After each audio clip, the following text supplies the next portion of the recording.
Puneet 39 YouTube channel में आप सभी का स्वागत है।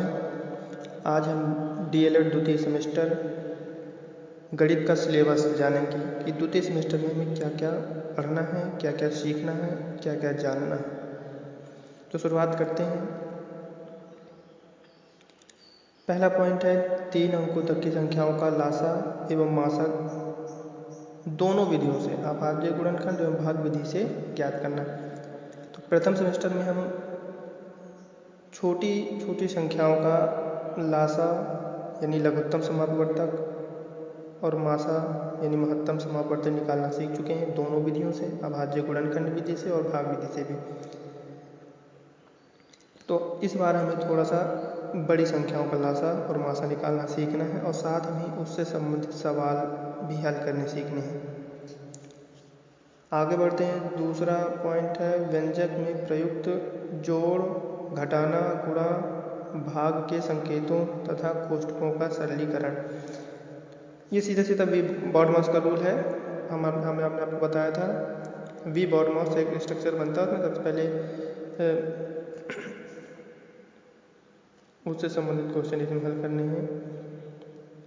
अगला है प्राकृतिक संख्याएं, पूर्ण संख्याएं, पूर्णांक संख्याएं, परिमेय संख्याओं की अवधारणाएं।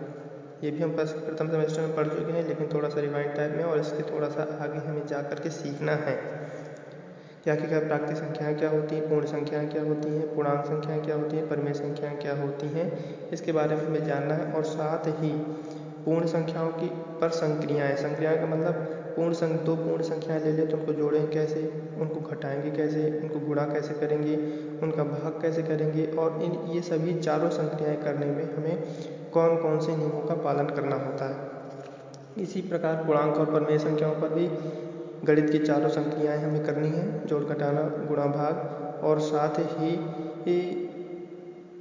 इनके प्रतिलोम तथा तत्समक, प्रतिलोम और तत्समक दो शब्द हैं यहाँ पर और कोष्टक में लिखा हुआ है योगात्मक तथा गुणात्मक। यानी हमें पूर्णांक और परिमेय संख्याओं में चार चीज़ें ज्ञात करनी है। पहला योगात्मक प्रतिलोम, गुणात्मक प्रतिलोम, योगात्मक तत्समक और गुणात्मक तत्समक।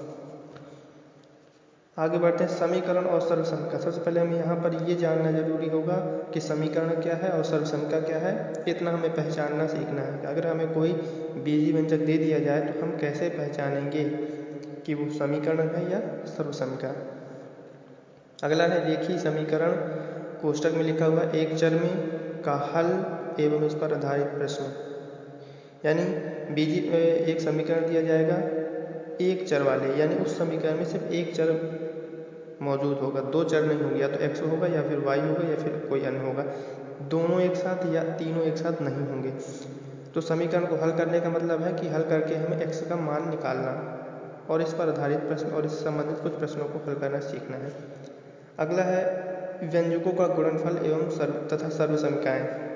हमें दो व्यंजक दे दिए जाएंगे और हमें उनका गुणनफल करना है और साथ ही सर्वसंख्याएं। गणित में आपके सिलेबस में जितनी सर्वसंख्याएं हैं उन सर्वसंख्याओं को आपको याद करना है। जैसे आपने पढ़ा होगा पहले a+b का होल स्क्वायर, इस तरह की आपको सर्वसंख्याएं याद करनी है और उससे संबंधित क्वेश्चंस को हल करना सीखना है।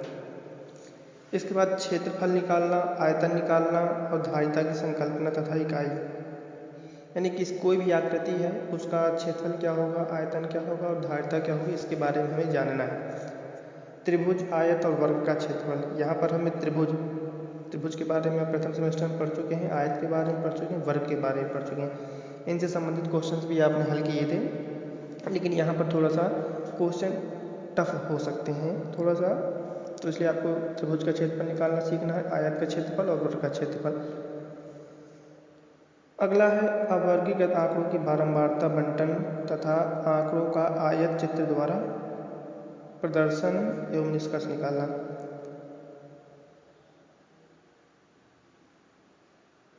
इस चैप्टर में आपको समझना जरूरी है। अगला है सर्वांग क्षमता तथा समरूपता। सर्वांग क्षमता क्या है, समरूपता क्या है, ये दोनों चीज़ें त्रिभुज से मेनली संबंध रखती हैं। त्रिभुज के संदर्भ में सर्वांग क्षमता की शर्तें, यानी कोई दो त्रिभुज कब सर्वांगसम होंगे, उसके लिए किन किन शर्तों का होना जरूरी है, ये हमें यहाँ पर समझना जरूरी है।